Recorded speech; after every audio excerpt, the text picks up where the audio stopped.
ሰላም ጤና ይስጥልኝ። ይህ የአማርኛ መጽሐፍት የዩቲዩብ የትረካ ቻናል ነው። በዚህ ቻናል ዘወትር ሰኞ፣ ረቡዕ እና አርብ ምሽት 3 ሰዓት ላይ የተመረጡ የአማርኛ መጽሐፍት ትረካዎችን ወደ እናንተ እናደርሳለን።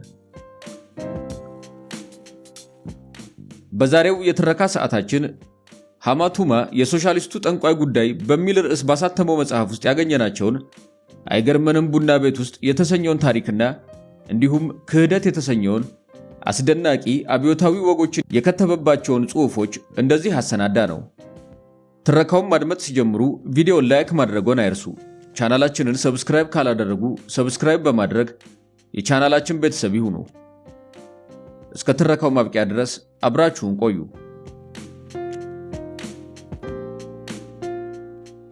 ከአብዮቱ በኋላ ብዙ ነገሮች ተለዋውጠዋል።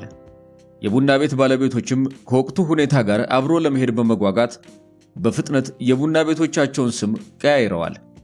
እንደ ፍላሚንኮ፣ ፍሎሪዳ፣ አይቤክስ፣ ኒያላ ወዘተ ያሉ ትንግርተኛ ስሞች ቀሩ። እንዲህ ያሉ መልእክት የለሽ ስሞች ጊዜ አልፎባቸዋል ተብሎ ታመነ።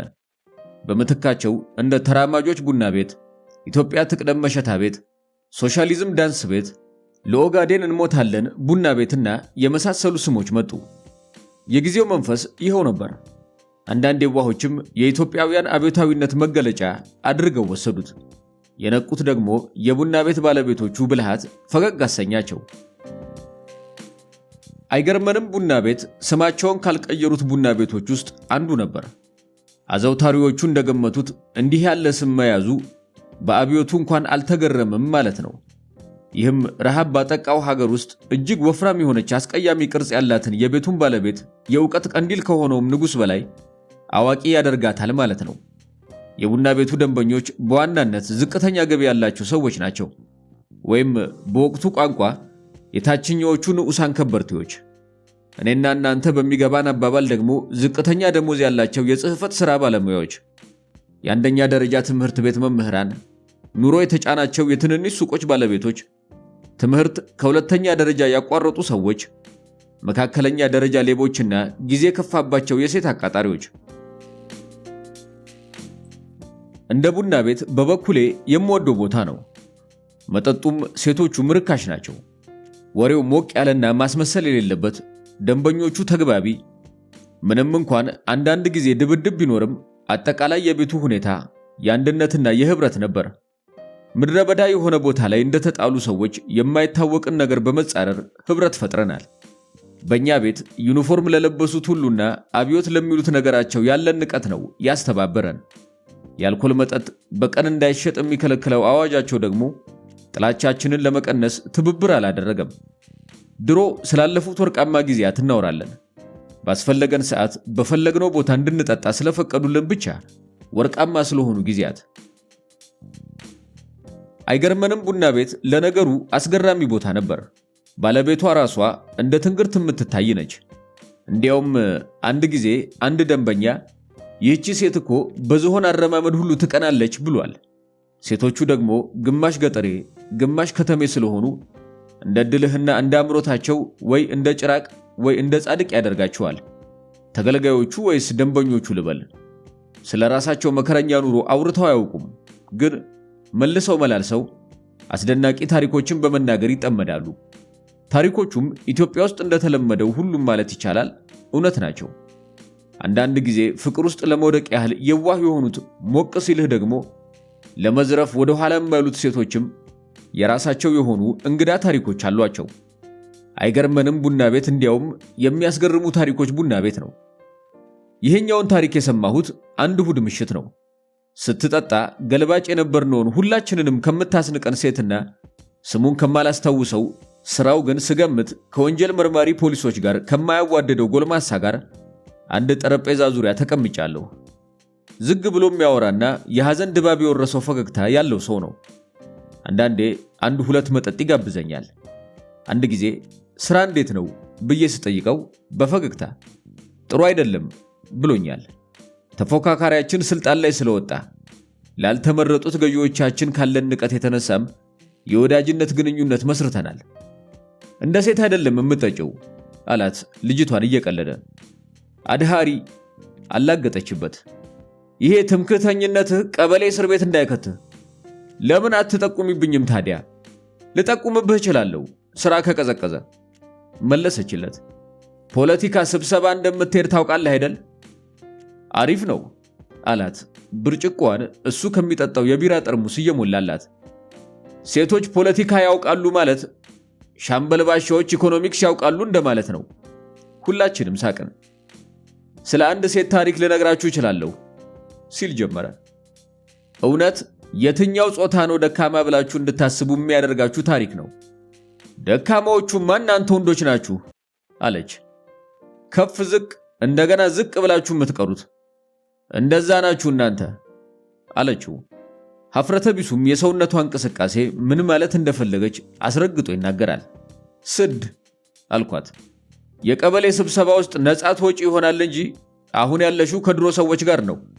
ሴቶች ደግሞ የወንዶችን ሀፍረተ ስጋ ለማወደስም ሆነ ለመራገም ሲሉ አይጠቅሱትም ብሎ ሲመልስላት ለዚህ አባባሉ የሰጠችው መልስ እኔ እዚህ ጋር ልጽፈው አልችልም። የሆነ ሆኖ ጓደኛችንን ታሪኩን እንዲነግረን አግባባ ነውና ተጨማሪ ቢራ አዘን። ለምንድነው ግን ከአብዮቱ ኋላ የመጡ ቢራዎች እጅ የሚሉት? ጠርሙሳችንን ጨብጠን ከተቀመጥን በኋላ ታሪኩን መተረክ ጀመረ። በለስላሳ ድምፅ ሳይቻኮል ሳይነቃነቅ። በዚያ ተኩስና አሰቃቂ ሞት በበረከተበት ወቅት ነበር ወደ አዲስ አበባ የመጣችው ሲል ጀመረ። ማነች እሷ? ከጨካኝ ባሏ የተፋታች የ30 ዓመት ተራ የገጠር ሴት። መናገሻ አካባቢ ከምትኖርበት መንደር ተነስታ ስራ ፍለጋ ነው ወደ አዲስ አበባ የመጣችው። ምናልባት የቤት ሰራተኝነት እንኳን ቢገኝ ብላ በማሰብ የተማሩ ወጣቶች ስራ ባጡበት በዛ ወቅት ስራ ፍለጋ መጣች። መገመት እንደምትችሉት ልክ እንደዚህ አይነት ቡና ቤት ገብታ ስታርፈው ጊዜ አልፈጀባትም። እንደሚታወቀው የመጀመሪያ ስራዋ ጽዳት ቢሆንም መልከቀናነቷን ያየች የቤቱ ባለቤት ግን ወደ ሽርሙጥና እንድታድግ ጫና ታሳድርባት ያዘች። እምቢ ብላ ስራውን ተታወጣች። ለማሳጠር ለረጅም ጊዜ ስትሰቃይ ቆይታ ሌላ ቡና ቤት ውስጥ ስራ አገኘች። በዚያን ወቅት የቡና ቤቶች ስራ የተሟሟቀ አልነበረም። ሰዓት እላፊ ነበር። በነፍስ ገዳዮችና በእነዚያ ስማቸውን በማልጠቅሳቸው መካከል በየምሽቱ የሚደረገው ተኩስ ልውውጥም በጣም ተባብሷል። አንድ ምሽት አንድ ወጣት ወደ ቡና ቤቱ ገባና ጥግ ላይ ተቀመጠ። ያን ጊዜ ሴቲቱ መጠጥ ታስተናግዳለች እንጂ ከወንድ ጋር ለገንዘብ አተኛም። ቢራውን አምጥታ ፊት ለፊቱ ስታስቀምጥለት እንድትቀመጥ ጋበዛት። ለራስሽም መጠጥ አምጪ አላት ቀስ ብሎ። ትኩር ብላ አየችው። በሃያዎቹ መጀመሪያ ላይ ነው። አጭር አፍሮ አለው። አይኖቹንም ሐዘንና ብቸኝነት የሚነበብባቸው ሆኖ አገኘቻቸው። መልከ መልካም ጨዋ ሰው ብላ አሰበች በልቧ። ስራዬ መጠጥ ማስተናገድ ብቻ ነው አለችው። ሌሎቹን ልጆች ለምን አትጋብዛቸውም? አብረሽኝ ደሪ ያልኩሽ አይደለም ሲል በቀስታ መለሰላት። ቁጭ በይና አንድ ሁለት እንበል። እሺ ብላ ለራሷ ቢራ ልታመጣ ሄደች። ያ ሰውዬ አብረሽን ጠጪ እያለኝ ነው ስትል ለባለቤቷ ነገረቻት። ታዲያ አብረሹ ጠጪ ብላ መለሰችላት። በደንብ አዋሪው ስትል ጨመረችበት። እነኚህ ወጣቶች መጨረሻቸው ማን ያውቃል? ወይ ኋላ ላይ ከዚህ ወጥቶ ይሞታል። ሴቲቱ ሐሳቡ ራሱ ቅፍፍ አላትና በባለቤቷ መራራ አስተሳሰብ ተናደደች። የሆነ ሆኖ ከሁለት ቢራ በኋላ እውነትም በታሪኳ የተመሰጠ እስኪመስላት ድረስ መልካም አዳማጭ ሆኖ ለተገኘው ሰው ልቧ እስኪወልቅ ስታወራ ተገኘች። ስለ ልጅነት ጊዜዋ፣ በጊዜ ስለማግባቷ፣ ሲበድላት ስለነበረው መሃን ሽማግሌ ባሏና ስለ አዲስ አበባ ኑሯ። ስለ ራሱም ሕይወት ጠየቀችውና ውብ ፈገግታውን ሲፈነጥቅ አየችው። አሁን አንድ ድርጅት ውስጥ እንደሚሰራ፣ ቤተሰብ እንደሌለው፣ ብቻውን እንደሚኖርና ኑሮ ምንም አዲስ ነገር የሌለበት ደባሪ ኑሮ እንደሆነ ነገራት። ከዚያ በኋላ ወጣቱ ወደ ቡና ቤቱ በየጊዜው እየመጣ እስከ ሰዓት እላፊ ድረስ እየጠጡ ይጫወቱ ጀመር። አንዳንድ ጊዜ ጨዋታቸው ከርቀት በሚሰማ የተኩስ ድምፅ ይቋረጣል። ያን ጊዜ ቡና ቤቱ ለቅጽበት ረጭ ይልና ሁሉም እያዳመጠ የየራሱን ሐሳብ ያስባል። ከዚያም ወሬው እንደገና ይጀመራል። አንድ እሑድ ቀን ላይ ቤቱ ይዟት ሄደ። ከዚያ በኋላ ፍቅረኛሞች ሆኑ። ለሱ ባትነግረውም ከወንድ ጋር በመተኛ ስትደሰት ያን ዕለት የመጀመሪያዋ ነው። በፍቅር አበደች። ከዚያ በፊት እንደዚያ ያለ ስሜት ተሰምቷት ስለማያውቅ ስሜቱ ያስፈራትም ያስደስታትም ነበር። ቤቱን በተደጋጋሚ መጎብኘት ጀመረች። ባይነግራትም እሱም የሚያፈቅራት መስሎ ይሰማታል። ከሷ ጋር ሲሆን ሁሌም ረጋ ያለ ነው። ሲያያት ደስ ይለዋል። ደግሞም ቡና ቤት ውስጥ ከሚያሳየው ዝምተኝነት በተቃራኒ አልጋ ውስጥ አውሬ ነው። አልጠየቃትም እንጂ ቡና ቤቱን ትታ ከሱ ጋር ለመኖር ትፈልግ ነበር። የቤቱን ሥራ ልብሱን በማጠብ ቤቱን በማጽዳት ምግቡን በማብሰል ታግዘዋለች። በፊት ይህንን ሁሉ ራሱ ነበር የሚያደርገው።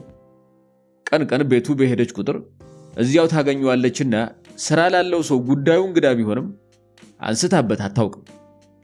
አንድ ምሽት ወደ ቡና ቤቱ መጥቶ አብራው ስትቀመጥ አንድ የታሰረ ነገር ሰጣትና እንድታስቀምጥለት ጠየቃት። ትብብሯን ስለጠየቃት ብቻ በመደሰት ምን እንደሆነ እንኳን አልጠየቀችውም። ትንሽ የተረበሸ እንደሚመስል ስለታዘበች ቀኑን ሙሉ ስታሰላስለው የዋለችውን ዜና ከመንገር ተቆጠበች። ነገ ቤቱ ነግረዋለሁ አለች ለራሷ።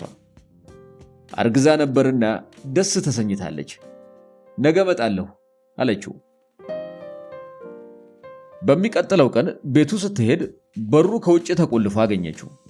ከመንገዱ ባሻገር ያለው የሱቅ ባለቤት ጠራትና በሹክሹክታ ፖሊሶች መጥተው ወጣቱን እንደወሰዱትና አንድ ወሬ አቀባይ አይቷት ተባባሪ ናት ብሎ ሳይጠቁምባት በፊት ከአካባቢው እንድትሰወር ነገራት። ተደናገጠች። በፍርሃት ሰውነቷ አልታዘዝ አላት። የምትሆነውን አጣች። ያን ጊዜ በታጣቂዎች የተወሰደ ሰው እንደማይተርፍ ታውቃለች። ፖለቲከኛ ባትሆንም እንደ ማንኛውም ኢትዮጵያዊ በአጠቃላይ ፖሊስና ወታደር የተባለን ሁሉ ትፈራለች፣ ትጠላለች። በደመ ነፍስ እየተንቀሳቀሰች ሰውነቷ በፍርሃት በረዶ ሆኖ በጭንቀት ልትሞት ደርሳ ወደ ቡና ቤቱ ተመለሰች። ምን እንደምታደርግ አላወቀችም። ስለዚህ የቡና ቤቱን ባለቤት ምክር ጠየቀቻት።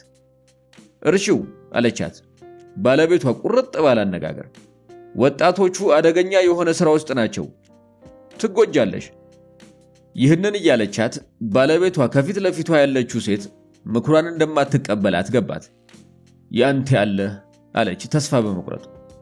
ለምንድን ነው ሴቶች ስንባል መጀመሪያ ካየነው ለስላሳ አይን ካለው ወንድ ጋር ሁሉ ፍቅር ውስጥ የምንወድቀው? የተረገሙ ወንዶች። መቼም አላረገሽም አይደል ስትል ድንገት ጠየቀቻት። አላረገዝኩም ስትል ዋሸች ሴቲቱ። ግን እውነት አፈቅረዋለሁ። ችግር ውስጥ ሲገባ ዝም ብዬ ልረሳው አልችልም። ደግሞ ስለምን እንዳሰሩት ምን ይታወቃል? ዝም ብሎ ትንሽ ነገር እኮ ሊሆን ይችላል። ራስሽን አታታልይ አለች ደንዳናዋ የቡና ቤት ባለቤት። ምን እንደማደርግ ልንገርሽ፣ አንቺ አርፈሽ ቁጭ በይ። እኔ በጓደኞቼ በኩል የት እንደወሰዱትና ምን አይነት ችግር ውስጥ እንደገባ አጣራለሁ። ነፍሰ ጡሯ ሴት ባለቤትየዋን ከልክ ያለፈ አመሰገነቻት። ባለቤትየዋ በግዴለሽነት ትከሻዋን ከፍ ዝቅ አደረገች። ያኔውኑ ምንም እንደማታደርግላት ወስናለች። መርሆዋ ከሌላ ሰው ችግር የቻለችውን ያህል መራቅ ከመሆኑም በላይ ለሌላ ሰው ብላ ከፖሊስና ከደህንነት ኃይሎች ጋር ተገናኝታም አታውቅም። ሴቲቱ ግን ይህንን ስለማታውቅ እፎይታ ተሰምቷት ነበርና ምንም እንኳን ከባለቤትየዋ በኩል ወሬ ሳይሰማ በርካታ ቀናት ቢያልፉም ተስፋ አልቆረጠችም። እየሞከርኩ ነው፣ እንደዚህ አይነት ነገር እኮ ጊዜ እንደሚወስድ ታውቂያለሽ፣ ታገሽ ትላታለች። ምንም ዜና ሳይሰማ ሳምንት አለፈ። ባለቤትየውም እየሞከረች እንደሆነና እንድትታገስ ትነግራታለች። አንድ ቀን በጣም ታማና ጭንቀት ተጭኗት አልጋ ላይ የዋለችበትን ቀን ጠብቀው ታጣቂዎቹ እሷን ለመያዝ መጡ። በርዋ ተንኳካና ስትከፍተው የቡና ቤቱ ባለቤት 4 የሲቪል ልብስ ከለበሱ ሰዎች ጋር ቆማለች። ከአስተያየታቸው ይሁን ደምደም ከሚለውና የታፈገ እስር ቤትን ከሚያስታውሰው ጠረናቸው ብቻ ወዲያውኑ ማን እንደሆኑ ገባት። ወጣቱን ፍቅረኛዋን የወሰዱትን አይነት የደህንነት ፖሊሶች እንደሆኑ አውቃለች። አንደኛው ባለቤቷን በኃይል ወደ ጎን ገፈተራትና ሁሉም ክፍሏ ውስጥ ገቡ። ምንድነው? ፊቷ ላይ ያረፈ ጥፊ ጥያቄዋን ባጭሩ ቆረጠው። ጮኸች፣ አለቀሰች። ዝም በይ አንቺ ቆሻሻ ሸርሙጣ ሲል አንባረቀባት በጥፌ መታት ሰው። ሌሎቹ 3ቱ ሰዎች ክፍሏን በመበርበር ተጠምደዋል። ፍራሿ ተዘንጥሎ አልጋዋ ተፈተሸ። ልብሷንም የምታስቀምጥበት ሳጥን ተከፍቶ ተፈተሸ። ስልታዊና ሙያዊ በሆነ መንገድ ዕቃዋን ሁሉ እያበለሻሹ ሲፈትሹት በድንጋጤ ተመለከተቻቸው። የታሰረው ጥቅል፣ ፍቅረኛዋ የሰጣትን ተጠቅልሎ የታሰረ ነገር በፍርሃት አስታወሰች። መታጠብ ያለባቸው ቆሻሻ ልብሶቿን የምታጠራቅምበት ሳጥን ውስጥ ነበር ያስቀመጠችው። በቆሻሻ የውስጥ ሱሪዎቿ ተገድበው በርባሪዎቹ እንዳያገኙት ተስፋ አደረገች። ግን ታጣቂዎቻችንን አታውቃቸውም። በቆሻሻ እንዲያውም ይመሰጣሉ። ሰለባዎቻቸውን የሚያሳፍር ነገር ጭራሽ ያስደስታቸዋል። ስለሆነም አንዱ ሳጥኑን ከፈተና ያልታጠቡ የውስጥ ሱሪዎቿን እያወጣ ይወረውር ጀመረ። አንዱን አንስቶ እያወዛወዘ ገና እርጥብ ነው እያለ የጎሪጥ አያት ያዘ። ድንጋጤም ሐፍረትም ተሰማት። ያው ጥቅሉን አውጥቶ ሲፈቱት ውስጡ ኮልት 38 ሽጉጥ፣ ጥቂት ጥይቶችና ድብቅ በራሪ ወረቀቶች ተገኙ። ሴቲቱም በጥፊ እየተመታች እየተረገጠችና እየተጎተተች ውጭ ወደ ቆሞ የፖሊስ መኪና ተወሰደች። ባለቤቷና ሌሎቹ ሰዎች በዝምታና በፍርሃት የሚሆነውን ሁሉ ይመለከቱ ነበር። ልክ መኪናው ሲንቀሳቀስም ባለቤቷ እንደሷ ያለች ገጠሬ እንዲህ ተንኮለኛ ስትሆን እስኪያስቡት የተረገሙ ሴቶች ስትል ተሰማች። ታጣቂዎቹም ሴቲቱን ወደ ዋናው መስሪያ ቤት ወሰዷት። በትክክለኛ ስሙ ቄራ ወደሚባለው ማለት ነው። እንግዲህ በዚህ ሰዓት ምን እንደሚሰማ ታስቡት። 15 ሰው እንኳን በትክክል በማያስቆም ግን አንድ 35 ሴት የታሰረበት አስከፊ ጠረን ያለው ክፍል ውስጥ ወረወሯት። በተለያየ ዕድሜ የሚገኙ በሙሉ ወይም በግማሽ ርቃናቸውን ያሉ ሁሉም የቆሰሉ ወይ የሚደሙ ሴቶች ስታይ ይበልጥ ተደናገጠች። አቅለሽልሻትም። የሰገራና የበሰበሰ ገላ ሽታም ከምትችለው በላይ ሆነባት። ላለማስመለስ እየታገለች በፍርሃት በሩ ላይ ቆመች። ለአዲሷ እህታችን ጠጋ በሉላት አለች አንዲት ሴት ከጥግ ላይ። አንዳንዶቹ ሴቶች ቆመዋል፣ አንዳንዶቹ ሌሎቹ ላይ ደገፍ ብለዋል። አንዷ ተነሳችና ቦታዋን እንድትወስድ በጭንቅላቷ ምልክት ሰጠቻት። ቦታዋን የሰጠቻት ሴት ከወገቧ በላይ ራቁቷን መሆኗንና ጡቶቿም እየደሙ እንደነበር አስተዋለች። የሆነ ሆኖ በደንብ በምታውቁት የእስር ቤት ሁኔታ ከማስደብራችሁ ዝም ብዬ ምንም እንኳን ያሉበት ሁኔታ መጥፎ ቢሆንም በጥሩ ሁኔታ እንዳስተናገዷት በቃላቶቻቸው በንቁ ስሜታቸውና በቆራጥነታቸው ምሳሌነት ፍርሃቷን እንዳረገቡላት ልንገራችሁ። በልበ ሙሉነት የምትናገር አንድ ወጣት ሴት ቀረበቻትና ለምን እንደታሰረች ስትጠይቃት ነፍሰ ጡሯ ባለ ታሪካችን በወዳጆች መሃል እንዳለች ስለተሰማት ምክር በመለገስም ቢሆን እንደሚረዷት ተስፋ በማድረግ ጠቅላላ ታሪኳን ነገረቻት። ያው ሲገርፉት ነግሯቸው ነው የሚሆነው አለች ወጣቷ። ውይ በጭራሽ ስትል ባለ ታሪካችን ተቃወመች። እኔን ችግር ውስጥ ያስገባኛል ብዬ አላስብም፣ ያፈቅረኛል እኮ ጨመረችበት በሹክሹክታ። እሱማው አለች ወጣቷ ሁኔታውን በመረዳት። እንደሚያፈቅርሽ ምንም አልጠራጠርም፣ ግን ከአንድ ሳምንት ስቃይ በኋላ ማንም ሰው ቢሆን ማዕት ነገር ይናገራል። መናዘዝ እኮ ወንጀል አይደለም። ግን ሁላችሁም እዚህ ያላችሁት ወጣቷ አቋረጠቻት። አንዳንዶቻችን ተናዘናል፣ አንዳንዶቻችን አልተናዘዝንም። ተናዘዝሽም አልተናዘዝሽም ሞት እንደሆነ ሎተሪ ነው። በየምሽቱ ቁጥራችን ይቀንሳል። ዋናው ነገር ውጭ ያሉ ሰዎችሽ አንዳንድ ነገሮች እንዲያስተካክሉ ለአንድ ለሁለት ቀን ጠንክረሽ ጊዜ መግዛት ነው። አንዳንዴ ማንም እንዳይጎዳ ጫካ እንደገባ ጠንቅቀሽ የምታውቂ ሰው ላይ ትጠቁሚበታለሽ። እና አሁን እኔ ምንድነው ማድረግ ያለብኝ ስትል በጭንቀት ጠየቀቻት። አንቺ ጋር ከመጡ እሱ አውሩት ሆኖ ማለት ነው አለች ወጣቷ። ሌላ ምንም ማብራሪያ የለውም። ስለ ሽጉጡም ነግሯቸው ሊሆን ይችላል። ምናልባትም በየጊዜው አሰሳ ስለሚያደርጉ ሳይነግራቸው አግኝተውት ይሆናል። ጥቅሉን ማን እዚያ እንዳስቀመጠው አላውቅም ብለሽ ልትክጂ ትችያለሽ፣ ግን አያምኑሽም።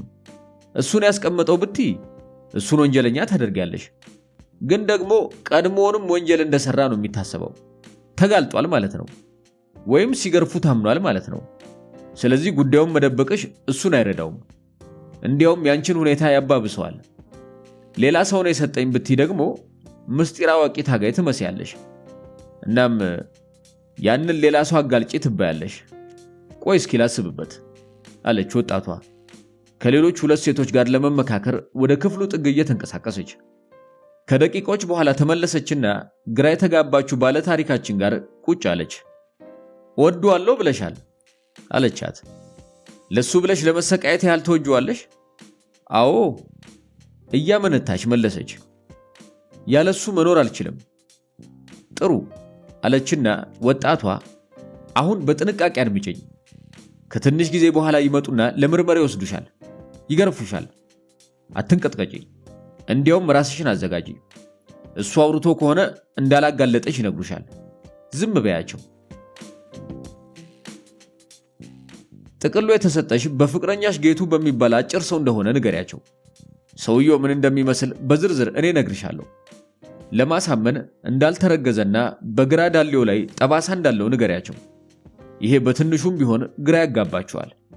ያንቺ ፍቅረኛ ስለ ጥቅሉ እንደነገራቸው ማወቅ ከቻልሽ ከሱም ጋር አልፎ አልፎ የፍቅር ግንኙነት እንደነበረሽና ስለ ጥቅሉም የነገርሽው አንቺ እንደሆንሽ ንገሪያቸው። ጥቅሉን ከፍቼ ሳላውቅ ውስጡ ምን እንደነበር በምን አውቃለሁ ስትል ጠየቀቻት ሴቲቱ። ወደሱ እየመጣሁ ነው። ከፍቼው ነበር ካልሻቸው አስቀድመሽ ስለ ጉዳዩ ለፖሊስ መጠቆም ነበረብሽ ይሉሻል። ስለዚህም አስበንበታል ስትል ቀጠለች ወጣቷ። አንዴ ምን እንደሆነ ለማወቅ ፈልገሽ ከፍተሹ እንደነበርና ጌቱን እንዲህ አይነት ዕቃ ቤትሽ ውስጥ ማስቀመጥ እንደማትችይ እንደገለጽሽለትና ለፖሊስም እነግራለሁ ብለሽ ዝተሽ እንደነበር ንገሪያቸው። ግን መታወቂያውን አሳይቶሽ እሱ ራሱ የደህንነት አባል እንደሆነ እንደነገረሽና ጥቅሉም አንድ ተጠርጣሪ ላይ የተገኘ ማስረጃ ነው ብሎ ነግሮኛል በያቸው። ማንበብ ትቻለሽ? አልችልም። ጥሩ መሐይም ስለሆንሽና በተጨማሪም ደግሞ ሁልጊዜ የሚታጠቀውን ሽጉጥ ስላሳየሽ እንዳመንሽው ንገሪያቸው። እስከ መጨረሻው ድረስ በዚህ ታሪክ ግፊበት። ፍቅረኛሽን ያግዘው ይሆናል። ግን ግልጹን ንገሪኝ ካልሽ እድሉ ጠባብ ነው፣ ወይም ሊሆን ይችላል። ይሄ ጌቱ የምትዩ ማን ነው? ከነሱ አንዱ ነው ስትል ወጣቷ መለሰች። ወዳጆቼን የገደለ እባብ ነው። በደንብ አውቀው ነበር። ከዚያ ወጣቷ የቡና ቤቷን ሴት ጌቱ ማን እንደሆነ፣ አድራሻውን፣ ቤቱን፣ የቤት ዕቃውን፣ የሚወደኑና የሚጠላውን ሳይቀር ወጥራ አስጠናቻት። የቡና ቤቷም ሴት ስትጠየቅ ታሪኩ ይኸው ነው ብላ ድርቅ አለች። ጽንሱ እስኪያስወርዳት ድረስ በአሰቃቂ ሁኔታ ገረፏት። ግን ጥቅሉን የሰጠኝ ጌቱ ነው ብላ ድርቅ አለች። ጌቱንም ጠርተው ሲያመጡት ድርቅ ብላ አፋጠጠችው። በማታውቀው ጉዳይ እንዳስከሰሳት በመናገር እርግማን አወረደችበት። እንዳስረገዛት በማሳወቅ ያልተገረዘውን ብልቱን በመጥቀስ ጉዳዩን በስድብ ውርጅብኝ ጠቅላ አቀረበች። መርማሪዎቹ እውነተኛው ፍቅረኛዋ እንዳጋለጣትና ጥቅሉንም የሰጣት እሱ እንደሆነ እንዳሳወቀ ቢናገሩም ውሽማው እንድትሆን ጠይቋት እምቢ ስላለችው ለመበቀል ነው እንደዚያ ያለው በማለት ሽምጥጥ አድርጋ ካደች። ከእያንዳንዱ የግርፋት ክፍለ ጊዜ በኋላ ወጣቷ ሴትና ሌሎቹም እያበረታቱ ይንከባከቧት ነበር። ሰውነቷ ቢቆራረጥም ውስጧ ግን ጠንካራ ነበር። ልጇን ማጣት በከባዱ ቢጎዳትም ለምታፈቅረው ሰው ስትል መሰቃየቷ ግን መንፈሷን አበረታው። በመጨረሻ ላይ አደገኛ ከሆኑ ሰዎች ጋር ግንኙነት እንዳትፈጥር ማስጠንቀቂያ ተሰጥቷት ተለቀቀች። ወደ ቀድሞ ቀጣሪዋ ተመልሳ ስትሄድ በሚገርም ሁኔታ የቡና ቤቱ ባለቤት መልሳ ቀጠረቻት። እስክታገግም ድረስ ተንከባክባ ወደ መጣችበት መንደር መመለሻ ገንዘብ ሰጠቻት። እሷ ግን ሌላ ሥራ ፈልጋ ፍቅረኛዋን መጠበቅ ጀመረች።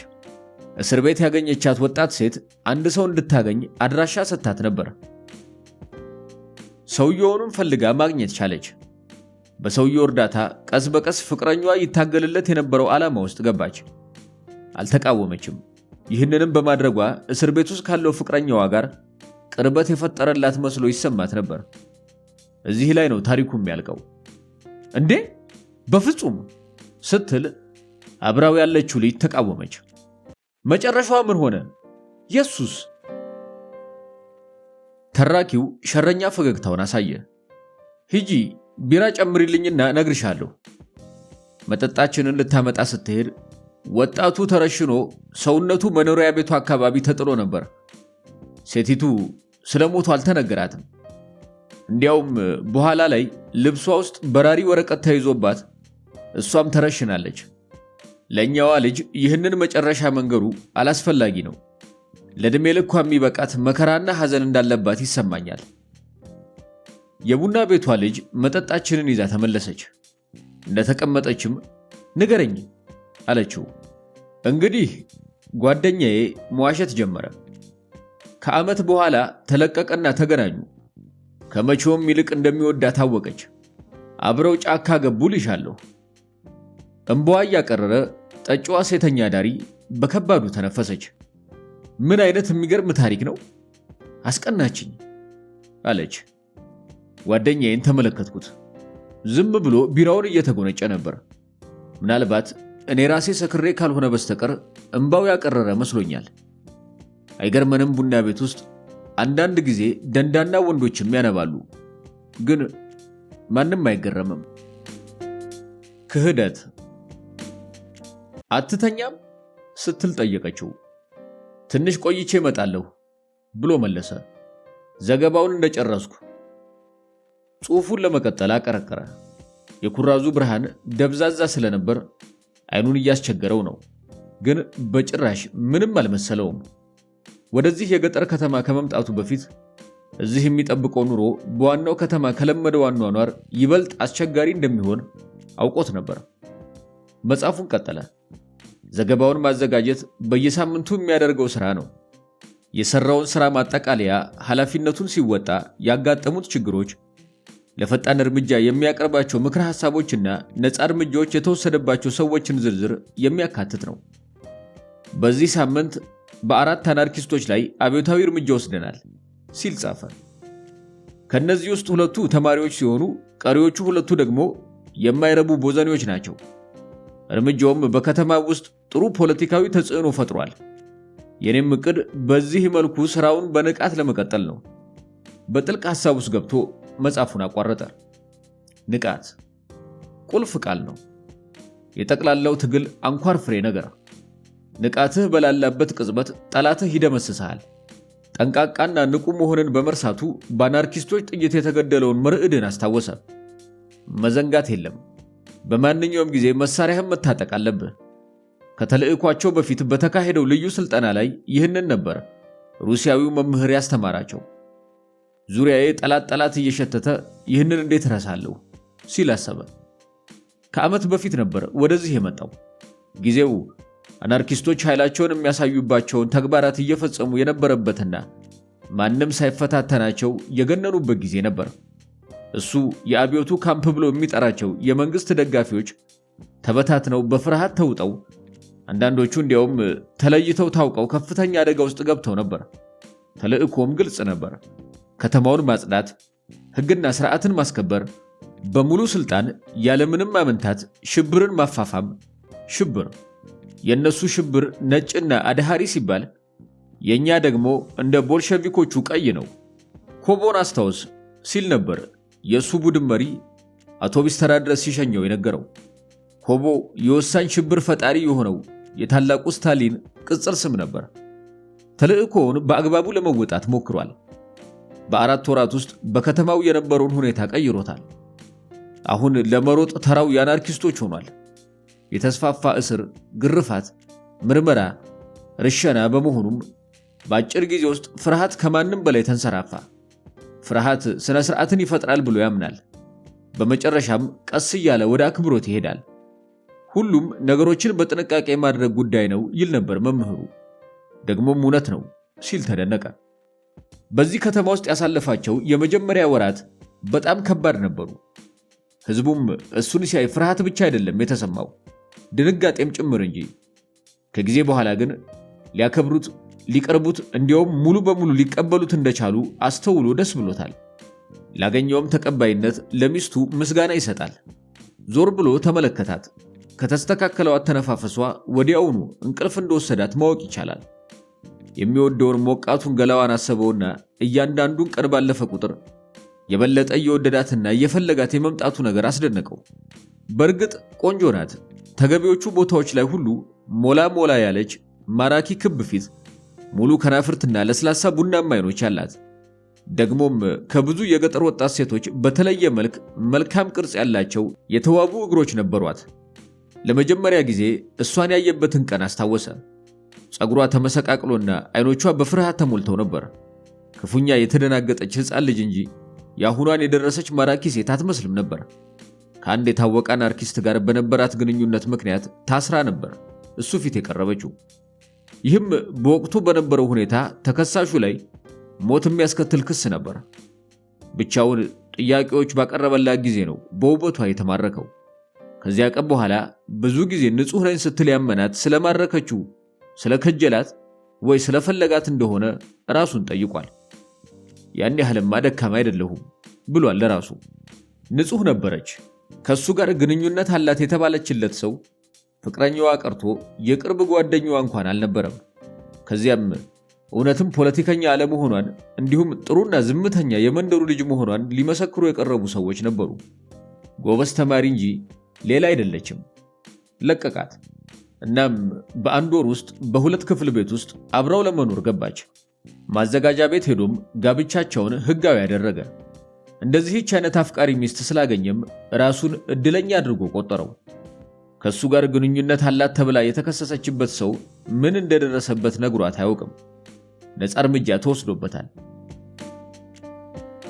ራሱ ተቆርጦ በኋላ ላይ ወዳልታወቀ የጅምላ መቃብር ስፍራ ከመወሰዱ በፊት የቀረው ሰውነቱ ጎዳና ላይ ተጥሎ ቀኑን ሙሉ እንዲታይ ተደርጓል። እሷም ጠይቀው አታውቅም። ይሁንና ጊዜ ወስዶ ስለ ፖለቲካ አስተምሯታል። በተሳሳተ የአናርኪስቶች ጸረ አብዮታዊ አካሄድ ላይ በማተኮር ለምን ለወታደራዊ መንግስት ድጋፍ መስጠት እንዳለባት አብራርቶላታል። ዲሞክራሲ ለግርግር በር ስለሚከፍት እንዴት ለህዝቡ በትንሹ መቅረብ እንዳለበት፣ አለዚያ ህዝቡ በገራገርነቱ በፊውዳልና አናርኪስት ጠላቶች አማካኝነት አብዮቱን ሊቀለብስ እንደሚችል ነግሯታል።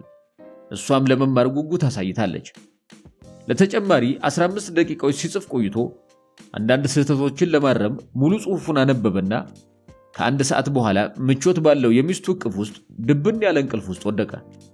በሩ በኃይል ተበርግዶ ሲከፈት ያሰማው ከፍተኛ የመሰባበር ድምፅ ነበር ያነቃው። ሚስቱም ጭምር መንቃቷን እያስተዋለ ነበር በድንጋጤ ዘሎ የተነሳው። በፍጥነት አልጋው ስር ወዳለው ጫማው አጎነበሰ። ኃይለኛ የባትሪ ብርሃን አንጸባረቀበት። ተንቀሳቀስና ትሞታለህ አለው እጅግ የሚያስፈራ ድምፅ። ባለበት ድርቅ አለ። ሌሎችም ባትሪዎች ብርሃናቸው መታየት ጀመረ። ከዚያም 4 ወይም 5 የታጠቁ ሰዎች ቤት ውስጥ መኖራቸውን አየ። በርቀትም የጥይት ተኩስ ድምፅ ተሰማ። ከሱ ክፍል ውጪ ላይ ደግሞ በመገናኛ ራዲዮዎች መልእክት ሲልኩና ሲቀበሉ ይሰማል። ያን ያህል ፍርሃት ያልተሰማው መሆኑን ለራሱ ማስደነቀው። ተነስና ውጣ ሲል አንደኛው ሰው አዘዘው። የውስጥ ሱሪውን ብቻ እንደለበሰ ካልጋው ላይ ተነሳ። ቀጥል ሲል ጫና አድርጎ አዘዘው። አንቺም ጭምር። ሱሪውን እንኳን እንዲለብስ አልፈቀዱለትም። ስስ የሌሊት ልብሷን እንደለበሰች ስትከተለው ሚስቱን አያት። ሙልት ያሉት ጡቶቿ ባልተገባ መልኩ ሁሉም ሊያያቸው በሚችልበት ሁኔታ የተጋለጡ መሰለው። ውጪ ከወጡ በኋላ እጆቹን ወደ ኋላው አሰሯቸው። ሚስቱንም ጭምር እንዳላሰሯት ሲያይ እፎይታ ተሰማው። ወደ ድንጋዩ ካብ ወሰዱትና ቁጭ እንዲል አዘዙት። 2 የታጠቁ ወጣቶች አጠገቡ ቆሙ። ሚስቱ ራቅ ብላ ተቀምጣለች። ሌላ ጠባቂ እየተመለከታት። በከተማው የሚሰማው ተኩስ ቀንሷል። የታጠቁ ሰዎች ቤት ውስጥ እየገቡና እየወጡ የቤት ዕቃዎችን፣ ልብሶችን ወዘተ እያወጡ ነው። አንድ ፂም የወረሰው ሸማቂ ተዋጊ ወደሱ ሲመጣ ተመለከተ። መሳሪያዎችን የት ነው ያስቀመጥካቸው? ጠየቀው። መሳሪያ የለኝም መለሰለት። ውሸትህን አቁም ውሻ፣ ባንዳ። ሰውየው ጮኸበት። መሳሪያዎች እንዳሉህ እናውቃለን። ለቅጽበት አመነታ። ከዚያም ጫማዬ ውስጥ የተደበቀ ትንሽ ሽጉጥ አለኝ አለ። ፂማሙ ሰው ወደ አንዱ ጓደኛው ዞርና ሂድና ጫማውን ፈትሽ አለው። ያለ መሳሪያ ይኸው ነው ሲል ጠየቀው። አዎ አለ ያለምንም ማመንታት። ፂማሙ ሰው ሴቲቱን ወደዚህ አምጣት ብሎ ትዕዛዝ ሲሰጥ ሰማው። ሚስቱ እየቀረበች ስትመጣ ተመለከታትና ካረማመዷ ምንም ፍርሃት እንዳላሳየች ሲያስተውል ደስታና ኩራት ተሰማው። ያስተማርኳትን ሁሉ መና አልቀረም ሲል በእርካታ ለራሱ ተናገረ። ይሄ ከሃዲ ውሻ አንድ ሽጉጥ ብቻ ነው ያለኝ ይላል፣ እውነት ነው ሲል ፂማሙ ሰው ጠየቃት። ጠረጴዛው ስር የደበቀው ክላሽንኮቭ አለው ብላ ስትናገር ሚስቱን ሰማት። ባልዲ ሙሉ ፍምና እንደ በረዶ የቀዘቀዘ ውሃ በአንድ ጊዜ የተደፋበት ያህል ነበር የተሰማው። በፍጹም መደነቅ ድርቅ ብሎ ቀረ። እናም ለመጀመሪያ ጊዜ ያን ምሽት በፍርሃት መርበትበት ጀመረ። የኛ ጓደነሽ አይደለም ብሎ ፂማሙ ሰው ሲጠይቃት ሰማው። ከሙታን ዓለም ሆኖ የነዋሪዎቹን ድምፅ ከርቀት እየሰማ ያለ ነበር የመሰለው። አዎ ብላ ሚስቱ ስትመልስ ሰማት። አገናኘ ሂፖ የሚባለው ሰው ነው። የብዙሃን ጓዶቻችንን ደም ለመበቀል ነው ከዚህ ነፍሰ ገዳይ ጋር ስኖር የነበረው። እጮኛዬንም ጭምር ነው የገደለው። ቆራጥ ጓድነሽ አላት ፂማሙ ሰው። ለምን ወደ ውስጥ አትገቢምና አንዳንድ የደበቃቸውን ዕቃዎችና ሰነዶች ይዘሽልን አትመጭም? በዚያውም ከኛ ጋር ስለምትሄጂ ደህና ልብስ ልበሽ ሲል ጨመረበት። ሚስቱ ዞር ብላ እንኳን ሳታየው ወደ ቤታቸው ውስጥ ስትገባ ተመለከታት። እጮኛዬ እንዴታ ግንኙነት አላት ተብላ የተከሰሰችበት ሰው ማለት ነው። ምን አይነት ደደብ ነኝ ሲል ራሱን መርገም ጀመረ። በቅጽበት የመምህሩ ቃላት በራሱ ውስጥ ያቃጭሉ ጀመረ። ከአናርኪስቶች ጋር ግንኙነት አለ ተብሎ የሚቀርብ ውንጀላ ራሱን የቻለ በቂ ማስረጃ ነው። ሳታመነታ ወይም እውነት መሆኑን ለማረጋገጥ እንኳን ሳትሞክር እርምጃ ውሰድ። አናርኪስቶች ሴቶችን ወይንም ሕፃናትን በመጠቀም በሚያደርጉት ማዘናጊያ አትታለል። በእርግጠኝነት የምትተማመንበት ምርመራ ስልት ቢኖር አብዮታዊ ነፃ እርምጃ ብቻ ነው። የቀይ ሽብር አመክንዮ በአጠራጣሪ ሁኔታ ውስጥ ከሆንክ እርምጃ ውሰድ ይላል። ግደል። ሰብአዊ መብቶችን ለካርተርና ለአምነስቲ ተወላቸው። ያንተ ሥራ አብዮቱን መጠበቅ ነው። ከሽፍ ያለው እውነታው ይኸው ነው። የእነዚያ ሁሉ ዓመታት ጭንቅ፣ የሥራ ብዛት፣ ቆራት ትግል ሁሉ አፈር ገባ። የእርምጃ ድምፅ ተሰማውና ሚስቱ ወደሱ ስትመጣ ተመለከታት። ከከተማ በስጦታ መልክ የገዛላት ካኪ ሱሪና ሰማያዊን ሸሚዝ ለብሳለች።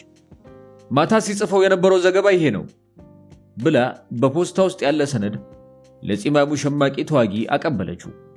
ተቀብሏት ወደ ኪሱ ከተተው። ከነሱ ጋር ሂጂ ሲል ከግቢው እየወጡ ወደ ነበሩት ሌሎች ሽምቅ ተዋጊዎች አመላከታት። መለስ ብላ እንኳን ፊቷን ሳታሳየው በፈገግታ ስትሄድ ተመለከታት። ፂማሙ ሽምቅ ተዋጊ ፊቱን ወደሱ መለሰ። ባንዳው እያለቀሰ ነው ሲል አላገጠበት። እያለቀሰ እንደነበረ እንኳን አልታወቀውም ነበር። አሁን ግን የእንባ ጠብታዎች በጉንጮቹ ላይ ሲፈሱ ተሰማው። በተጨማሪም የሌሊቱ ቅዝቃዜ ይታወቀው ጀመረ። ባንዳ፣ ከሃዲ፣ እንዴት የሚጠላው ስም ነበር! አሁን እንደዚያ ሲባል ግን ስሜት የተባለው ሁሉ ከሰውነቱ ፈሶ ያለቀ ይመስል ምንም ሊሰማው አልቻለም። የተረገሙ የእንባ ጠብታዎች። ክህደት የተፈጸመብህ መስሎሃል አለው ሰውየው ፌዝ በሞላው የድምፅ ቅላጼ። በቅጽበታዊ ፍጥነትም አሰቃይተህ የገደልካቸው እነዚያ ሁሉ ጓዶችስ? እንዲገደሉ ያዘዝክባቸውስ? እጮኛዋን ታስታውሰዋለህ? ምርጥ ጓድ ነበር። አስገረፍከው። አላምን ሲል ሰውነቱን ቆራርጠህ በጎዳና ላይ ጣልከው።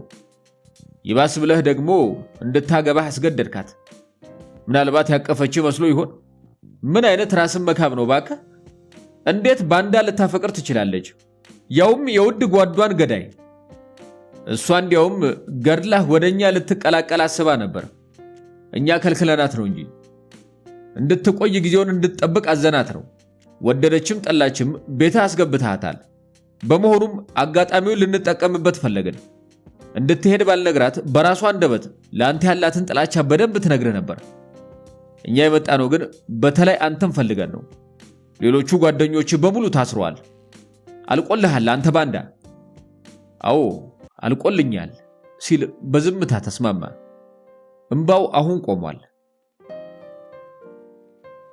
አልቆልኛል? ልሞት ነው ማለት ነው?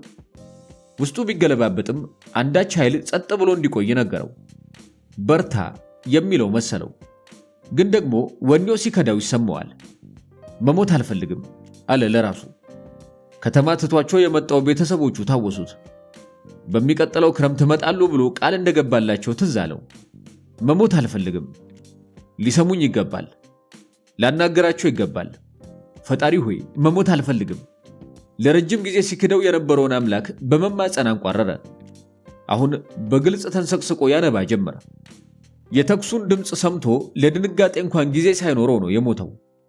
የፂማሙ ሰው AK-47 በድጋሚ እላዩ ላይ ተኮሰበት፣ ጭንቅላቱ ላይ። መፈንቅለ ግርማ ይሏል እንዲህ ነው።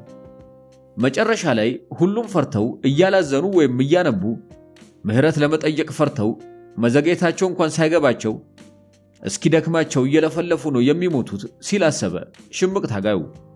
እንሂድ አላቸው ሌሎቹን። ሽምቅ ተዋጊዎቹ ጥለውት ሄዱ። የሞተው ሰው ከውስጥ ሱሪው በቀር እርቃኑን ሆኖ ጭብጥ ብሎና አንሶ ተጋድሟል። ደሙ ከቀይ አፈሩ ጋር እየተቀላቀለ መፍሰሱን ቀጥሏል። ጥቂት እርምጃዎች ከፍ ብሎ ቤቴ ሲለው የነበረው ቦታ እየተቃጠለ ነው።